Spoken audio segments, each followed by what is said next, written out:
Republik Indonesia menempatkan seorang duta besar di negara sahabat yang memiliki hubungan diplomatik dengan Indonesia.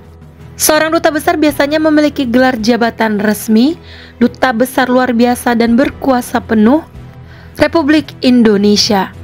Dari puluhan dubes Indonesia yang sedang menjabat, terdapat beberapa putra terbaik Batak yang turut dipercaya untuk mewakili dan memperjuangkan kepentingan negara, bangsa dan pemerintahan Republik Indonesia di luar negeri.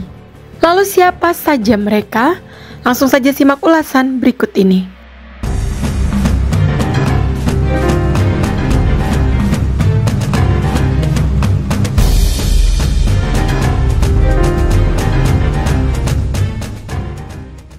Satu, Dupito Dharma Simamora, Dubes Indonesia untuk Republik Fiji yang berkedudukan di Suva, merangkap sebagai perwakilan Indonesia untuk Republik Kiribati, Republik Nauru, dan Tuvalu.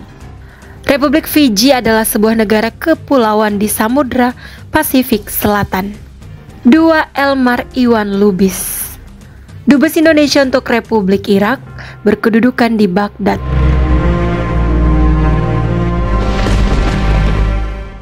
3. Daniel Tumpal Sumurung Simanjuntak, Dubes Indonesia untuk Kanada yang berkedudukan di Ottawa.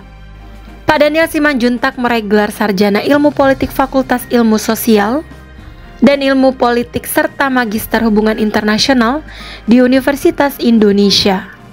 4. Berlian Napitupulu, Dubes Indonesia untuk Korea Utara yang berkedudukan di Pyongyang. Berlian Napitupulu lulus dari jurusan Hubungan Internasional, Fakultas Ilmu Sosial dan Ilmu Politik, Universitas Padjadjaran. 5. Dewi Gustina Tobing, Dubes Indonesia untuk Sri Lanka yang berkedudukan di Kotombo dan merangkap sebagai perwakilan Indonesia untuk Republik Maladewa. 6. Oktodorinus Manik, Dubes Indonesia untuk Timur Leste yang berkedudukan di Dili. Oktodorinus Manik merupakan lulusan Universitas Padjadjaran, kemudian menempuh pendidikan di Universitas Saitama, Jepang.